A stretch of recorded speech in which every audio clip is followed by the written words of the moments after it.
Bonjour, j'ai le plaisir de vous retrouver dehors aujourd'hui. Donc si vous entendez des bruits de voitures, des bruits d'oiseaux, des bruits d'insectes, eh bien ne vous inquiétez pas, soyez rassurés, c'est parce que je suis dehors. Et si vous voyez ce podcast en vidéo sur YouTube, vous aurez la chance d'apprécier le très joli décor de notre gîte sur Angoulême. Alors aujourd'hui, je vais vous parler des râleries.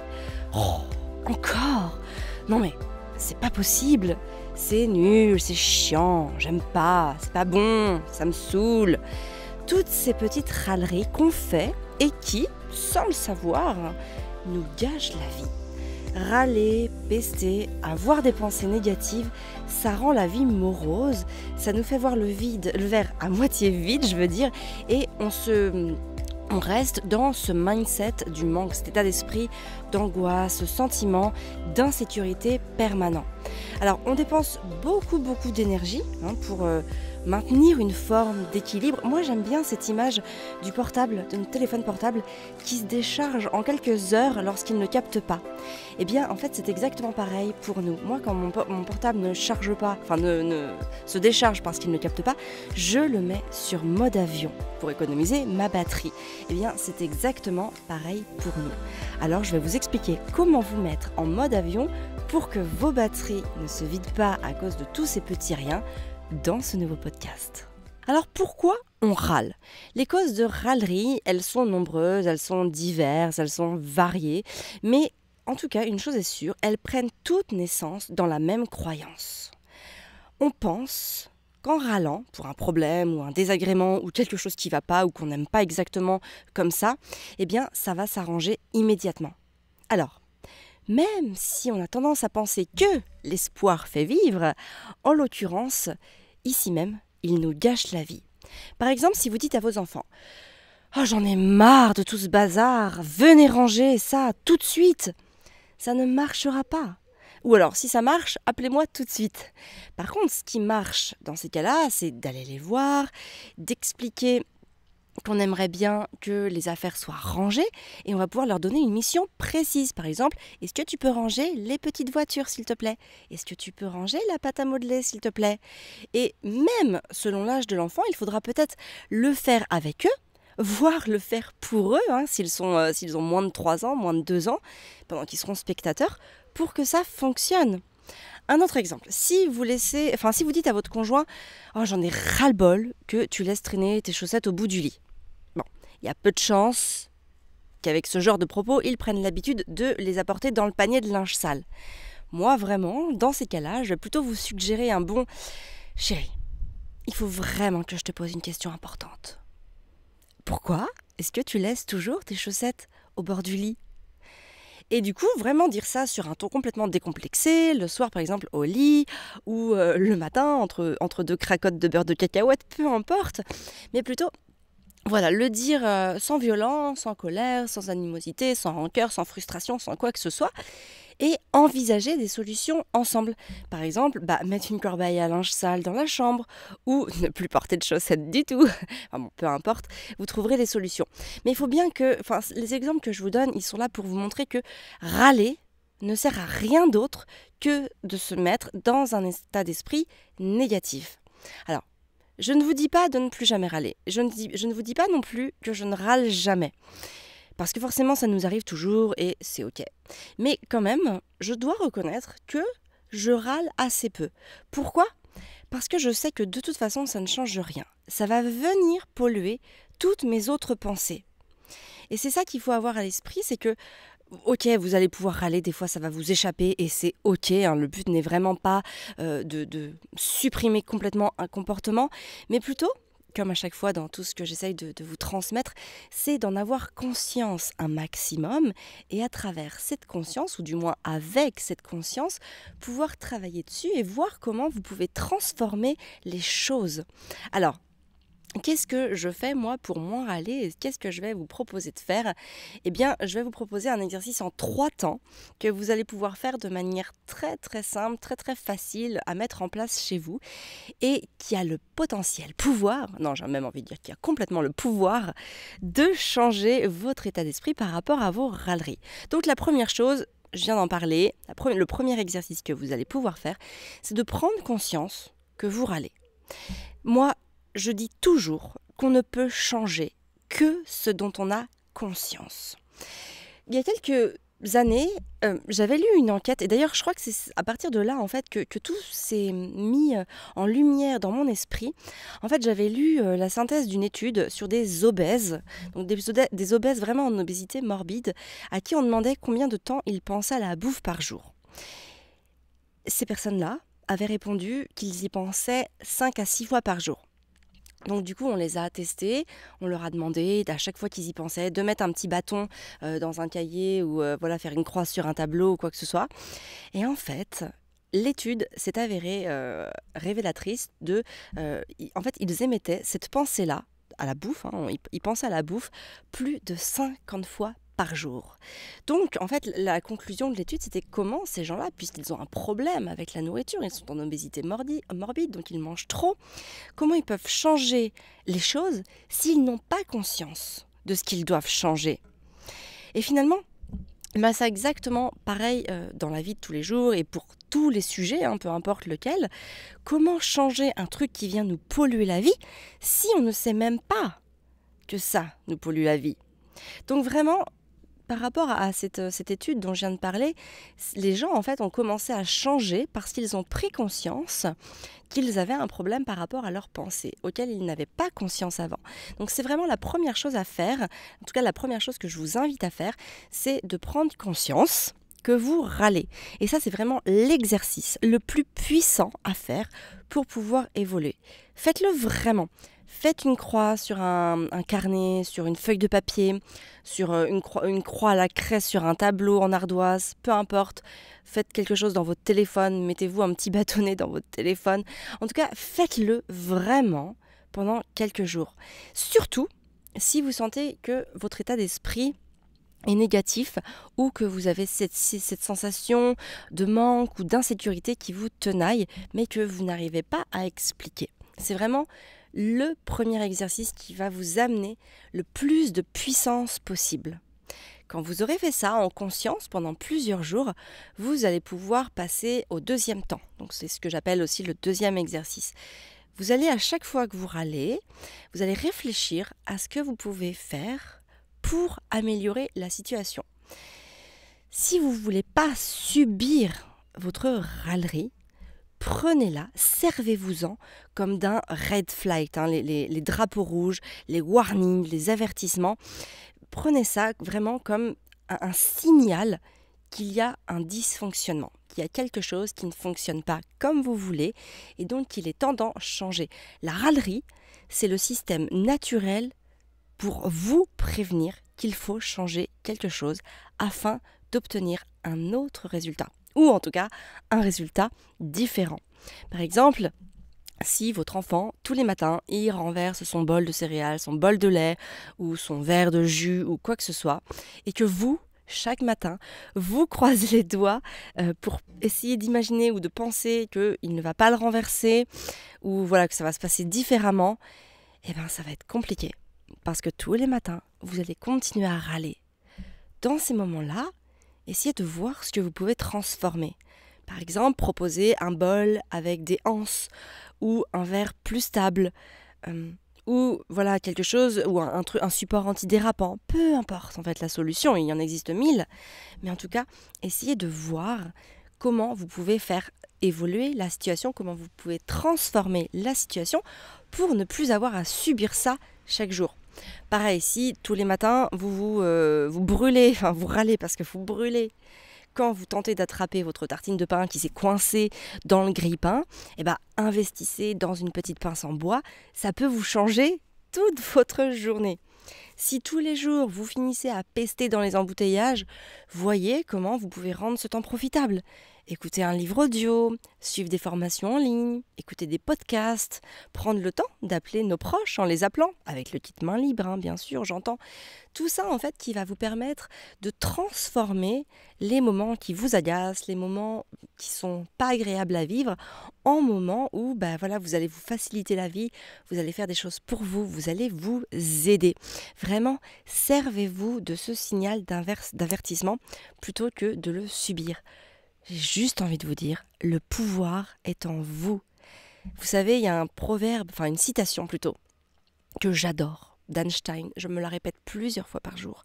Quand je subis moi aussi des choses comme ça, je me dis, la folie, c'est de faire toujours la même chose et de s'attendre à un résultat différent. Einstein a dit ça. Et ce jour-là, il n'a pas parlé pour rien. Parce qu'en effet, c'est très très important de se rendre compte que c'est de la folie de s'attendre à des résultats différents quand on fait toujours les mêmes actions. Ça marchera pour tous les domaines de votre vie. Donc si vous voulez arrêter de râler, si vous voulez avoir du mieux vivre, si vous voulez vous sentir mieux, commencez par changer les choses qui vous agacent au plus haut point. Et enfin, le troisième temps, donc le troisième exercice, c'est de se poser la question, que va-t-il se passer si je ne peux rien faire ? En fait, il faut bien savoir que parfois, on ne peut rien faire. Et parce que soit on n'a pas les moyens pour changer les choses là tout de suite maintenant, soit aussi parce que des fois on n'a pas envie de changer les choses sur l'instant T, et c'est complètement ok. Par contre, c'est important de se poser la question, que va-t-il se passer du coup ? C'est très très important de savoir aussi ce à quoi on renonce, ce à quoi on risque de perdre, ou ce à quoi on ne va pas avoir, ce qu'on ne va pas obtenir quand on ne peut pas changer les choses. Par exemple, lorsque vous râlez, lorsque vous arrivez sur votre lieu de vacances, par exemple, parce qu'il n'est pas exactement comme vous l'aviez imaginé, il ne va pas être assez propre, il y a des voisins qui sont trop proches, ils sont loin de toutes les commodités. Peut-être que vous n'allez pas pouvoir changer les choses à l'instant T, parce que ça y est, la réservation est faite, et que vous ne pouvez pas en changer sans perdre une grosse somme d'argent, etc., etc. Dans ces moments-là, en gros, vous avez deux possibilités. Soit vous vous plaignez de tout chaque jour pendant par exemple une semaine, soit vous faites le choix de passer outre les incommodités, les désagréments, et vous allez pouvoir profiter pleinement. Peut-être même que finalement, vous allez pouvoir exposer vos dommages à l'hôte, et finalement, en lui expliquant, encore une fois, sans violence, sans animosité, sans rancœur, sans frustration, sans violence, sans quoi que ce soit, peut-être qu'il pourra faire un geste commercial dans votre sens, une ristourne, ou vous offrir quelque chose, ou vous faire une réduction, sur un prochain séjour, ou quoi que ce soit. Et en fait, finalement, ça compensera le désagrément subi, et peut-être même que vous serez très contente de ce que vous aurez pu obtenir. Donc finalement, c'est quelque chose que vous allez pouvoir transformer en ayant conscience que vous ne pouvez pas le changer à l'instant T. Mais finalement, en sachant à quoi vous renoncez, ça vous ouvre les portes sur d'autres choses. Et surtout, ce que vous pouvez faire, quand comme ça vous ne pouvez pas changer les choses, notez-vous les points d'amélioration à apporter pour les prochaines fois. Par exemple, si je reprends l'exemple du mauvais séjour, quels sont les points à checker absolument avant de valider une réservation ? C'est très important, ça nous renvoie un petit peu au deuxième temps, mais toutes ces trois temps sont très très entremêlés. Et je crois que c'est vraiment le fondement même de cet exercice. C'est vraiment de par la conscience, de par la transformation, de par le fait que je prends conscience de si je ne fais rien, à quoi je renonce, qu'est-ce qui va se passer. Et en fait, c'est vraiment ces trois fondements-là, les uns envers les autres, entremêlés les uns dans les autres, qui vont nous permettre d'évoluer. Si vous ne pouvez rien faire, voyez toujours comment vous pouvez transformer les choses. C'est vraiment la leçon de ce troisième point. Je vais vous donner un exemple qu'on a subi avec Fabien il y a quelques jours. On voulait jouer au YAM. C'était le soir, on voulait jouer au YAM. Et il nous manquait un dé. Alors déjà, je sais que ce sont les enfants qui ont sûrement pris les dés. À ce moment-là, je savais que c'était les enfants qui avaient pris les dés pour jouer, mais je n'ai pas déjà dû pester contre les enfants. Pourquoi ? Tout simplement parce que c'est de ma faute. J'ai laissé le jeu à leur portée. Ils ont donc utilisé les dés et forcément, ils en ont égaré un. Donc déjà, c'était de ma faute parce que c'était à moi de mettre le jeu dans une situation, en tout cas dans un endroit qui était inaccessible à eux. Donc par rapport à ça, c'est vraiment, là je fais écho au deuxième temps, au deuxième exercice, qu'est-ce que je peux faire pour ne plus subir ça? Comment je peux transformer les choses? Et finalement, on s'est dit, ok, on a 4D, qu'est-ce qu'on peut faire? Et en fait, on a cherché des nouvelles règles, en tout cas une nouvelle règle. Alors déjà, ça a été très amusant parce qu'on a passé 10 minutes à élaborer une nouvelle règle du jeu. Donc déjà, on a passé un très très bon moment, on a rigolé, on a testé des trucs, etc. etc. Et en fait, on a fini par dire, ok, avant de lancer le dé, on définit le dé, le 5e dé manquant. Et celui-là, il est fixe, hein, on ne pourra pas le relancer. Et en fait, ça a été hyper marrant. En fait, on aurait pu râler, on aurait pu être dégoûté, on aurait pu râler même l'un contre l'autre. Fabien aurait pu me dire non mais t'aurais pu ranger les dés à une autre place pour pas que les enfants les prennent, et on aurait pu s'engueuler, etc., etc. Ça aurait pu être catastrophique. On aurait pu finir la soirée en étant tous les deux sur nos chaises longues avec nos téléphones, avec notre petite machine là, à passer une soirée complètement déconnectés l'un de l'autre. Et finalement, pas du tout. On a passé un super bon moment, on a rigolé. On s'est connectés l'un à l'autre par le fait qu'on a cherché des règles. Elles n'étaient pas parfaites, la partie était franchement pas idéale. J'avoue que je ne rejouerai pas forcément sous ce format-là. Mais en fait, on s'en fout. C'est pas ça l'importance. L'importance, c'est qu'on a pris du bon temps, qu'on s'est connectés à l'un à l'autre, qu'on a discuté, que la communication est passée, qu'on s'en est pas voulu, qu'on a cherché un moyen de dépasser, de transformer la situation pour que finalement, ça devienne une expérience qui va rester. Et franchement, sans le vouloir, cette partie de Yam, moi en tout cas, elle va rester connectée, elle va rester gravée en moi pendant longtemps parce qu'on a passé un super bon moment. Et que finalement, je ne l'avais pas prévu, c'était pas prévisible. Et si on n'avait pas fait les efforts de pouvoir transformer la situation, jamais je n'aurais gardé ce souvenir de cette partie. Et ce sont des petits riens comme ça dans la vie qui font que la vie est belle, qu'on est contente, qu'on savoure, qu'on est heureux. Et c'est ça qui fait l'essence même de notre bonheur, de notre sérénité, de notre épanouissement. C'est tous ces petits riens qui, quand on veut bien les voir, quand on veut bien travailler dessus, ça va nous permettre de changer les choses, mais sans faire d'efforts, et même sans s'en rendre compte, sans se dire « Non mais allez, viens, on va essayer vraiment de transformer la situation pour se faire une expérience de ouf ». Non, pas du tout. Ça aurait pu ne pas marcher, le jeu aurait pu être nul, on aurait même pu se prendre la tête, je n'en sais rien. Mais en tout cas, on a mis notre énergie à vouloir transformer les choses, à vouloir vivre l'instant présent avec ce que l'on avait, avec ce qui se présentait à nous. On a été dans un état d'accueil et de réceptivité. On s'est ouvert au champ des possibles. Et voilà. Et c'est comme ça que la magie opère. C'est vraiment en essayant d'extraire les pensées négatives, en essayant toujours déjà de positiver et de transformer momentanément quelque chose pour ne pas le subir. C'est comme ça en fait que le quotidien s'embellit et qu'on se sent vraiment de mieux en mieux. Alors par contre, je voudrais vraiment vous mettre en garde sur un truc. Vraiment attention à un point. Ce sont soit des réflexes que j'adopte vraiment, vraiment souvent. Parfois, par contre, on va dire que il y a certaines râleries qui parfois ne vont pas pouvoir être enlevées, et je ne veux pas en enlever certaines parce que je ne veux pas non plus que ça fasse baisser mon niveau d'exigence. C'est-à-dire que je ne veux pas non plus m'accommoder de tout, je ne veux pas que les gens fassent ce qu'ils veulent avec moi, tout simplement parce que sous prétexte que je ne veux pas passer pour la râleuse. C'est important de transformer les choses, de positiver, etc.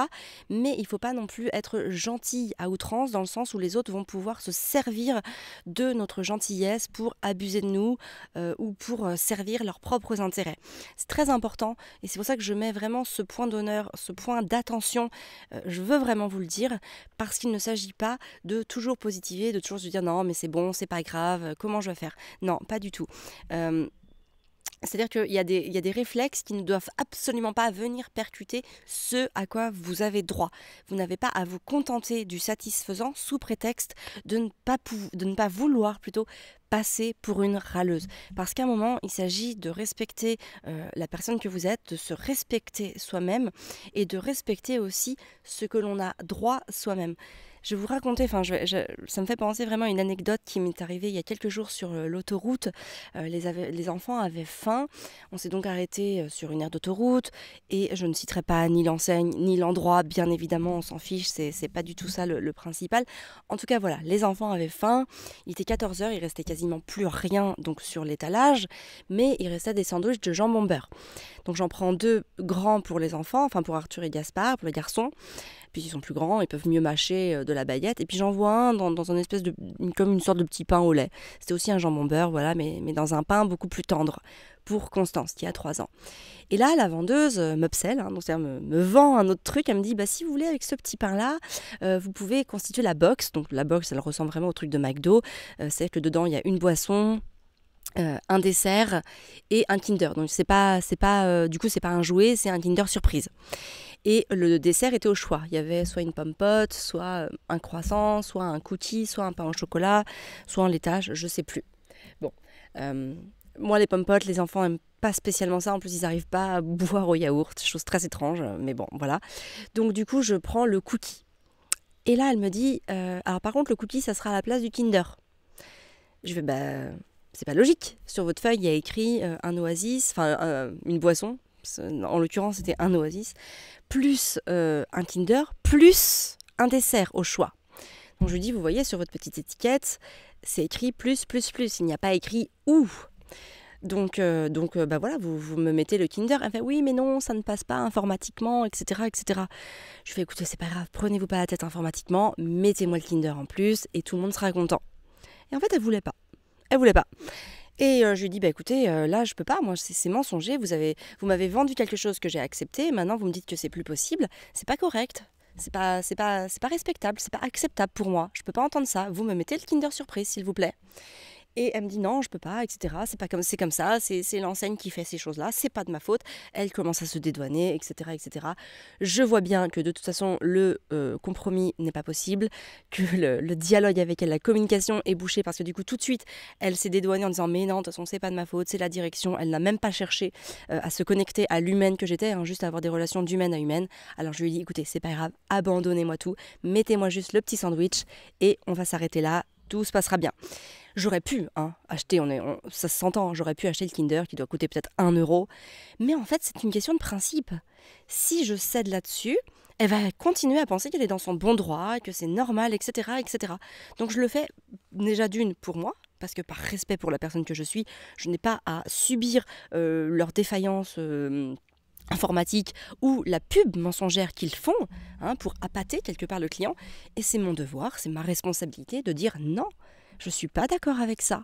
Donc dans ce cas-là, tant pis, je le prends pas votre truc. Et c'est comme ça, même si en effet, ça coûte pas cher en plus, j'aurais pu acheter le Kinder, j'aurais pu faire autre chose, j'aurais pu dire non mais ok, c'est pas grave. Pour moi, c'est une question de principe. À partir du moment où j'ai le droit à quelque chose, que c'est écrit d'une certaine manière, qu'il y a une formule, etc., si elle ne veut pas, je n'ai pas à lâcher là-dessus. Je sers les autres aussi qui arriveront et peut-être qu'elle va réfléchir, peut-être qu'elle va faire remonter l'info à l'enseigne, peut-être qu'ils vont faire différemment. Mais en tout cas, il y a certains moments comme ça où je ne peux absolument pas lâcher. Parce que c'est une question de respect pour moi, c'est une question de respect même pour tous les clients que nous sommes. Et donc dans ces moments-là, oui, peut-être qu'on passe pour une râleuse, quoique je n'ai pas fait de violence, je n'ai pas été méchante avec elle, je suis partie avec un grand sourire, etc. Mais j'estime que je me suis fait respecter en tant que cliente, je n'ai pas eu à subir ce qu'il y avait à subir. Et c'est important en fait pour moi de vous le préciser. Ne pas râler, ça ne veut pas dire accepter des choses qui vont vous incommoder ou sur lesquelles vous n'allez pas vous faire respecter, notamment en plus quand on se retrouve comme ça dans une position de vendeur-client. C'est très important que le client puisse avoir droit à ce qu'il achète, tout simplement, à ce qui est marqué sur la publicité ou sur l'enseigne ou sur quoi que ce soit. Voilà, donc en conclusion de ce podcast, moi je sais que je suis vraiment je voudrais aussi dire que je suis assez anti, allez, je ne râle pas pendant 1 jour, je ne râle pas pendant 2 jours, pendant 10 jours, pendant 30 jours. Pourquoi je suis anti-astuce comme ça ? Tout simplement parce que en faisant comme ça, on fait des efforts qui nous épuisent et au bout du compte, il n'y a aucune prise de conscience. C'est-à-dire que ce n'est pas du tout constructif. Et en plus, je trouve que c'est finalement tout naturellement que Mais alors en fait, on va plus faire d'efforts, on va retomber dans les râleries, puisque finalement, aucune expérience ne s'est créée en vous, et vous n'avez pas appris à accompagner votre esprit à faire autrement. Donc moi, je suis vraiment contre, allez, aujourd'hui je ne râle pas, ou je ne râle pas pendant 5 jours, ou je ne râle pas pendant 10 jours. Pour moi, c'est complètement anti-constructif, ça va juste venir nous épuiser, et aucune transformation ne sera là pour pouvoir nous apprendre à faire autrement. Moi, j'aime vraiment les prises de conscience douces et évolutives. Je déteste la violence. Alors ce n'est surtout pas pour agir avec violence envers moi-même. Nous avons besoin de douceur, nous avons besoin de temps, nous avons besoin de tout ça. Et finalement, cette méthode douce d'exercice en 3 temps, elle vous permettra assurément de beaucoup moins râler, ou en tout cas, j'ai envie de dire, dans le sens contraire, de beaucoup plus vous réjouir. Alors, si vous voulez plus loin sur ces thématiques, plus en profondeur sur les thématiques du changement et de l'évolution, sachez, notamment l'évolution douce, sachez que c'est précisément ce que vous trouverez dans mon programme d'accompagnement Maman épanouie. À travers ce programme, j'accompagne des femmes, qui sont souvent des mamans, comme moi, à être plus sereines et épanouies grâce à la magie de leur développement personnel. Je les accompagne à comprendre leur mécanisme de fonctionnement parce que c'est dans la compréhension des choses, des fonctionnements, que l'on trouve l'acceptation et les réponses dont nous avons besoin. Et cette acceptation, elle nous permet vraiment de grandir personnellement et de se rapprocher chaque jour un peu plus de l'essentiel, c'est-à-dire soi-même. Parce que c'est nous, et nous seuls, qui avons le pouvoir sur notre vie. Alors vous retrouverez toutes les infos sur le programme d'accompagnement Maman épanouie en suivant le lien www.famille-épanouie.fr/maman-épanouie. Vous retrouverez bien sûr les notes rédigées de ce podcast dans la lettre Famille épanouie que nous enverrons dimanche à 20h. Dans cette lettre, vous retrouverez aussi un mantra pour inspirer positivement votre vie et une recette de saison saine et gourmande. En l'occurrence, ce dimanche, ce sera un clafoutis aux cerises, la recette de ma grand-mère. Une recette qui à chaque fois me ramène en enfance et me fait revivre des moments forts et très émouvants. Donc voilà, pour recevoir tout ça, inscrivez-vous à la lettre Famille épanouie. Le lien c'est www.famille-épanouie.fr/lettre. Je vous propose aussi le téléchargement du guide que j'ai créé. C'est un guide qui reprend 4 concepts très forts que je mets en place chaque jour pour aller vers plus d'apaisement et de sérénité intérieure. Donc le lien, je vous le mets aussi, c'est www.famille-épanouie.fr/guide. Moi, je vous donne rendez-vous jeudi prochain dans un nouveau podcast. Merci de m'avoir écouté, merci pour votre confiance. Si vous aimez ce podcast, n'hésitez pas à le noter et à mettre un commentaire sur ce qu'il vous apporte. Sachez que c'est le meilleur moyen de soutenir et d'encourager mon travail. Je vous souhaite une très très belle journée, à très vite et surtout, prenez soin de la femme extraordinaire que vous êtes.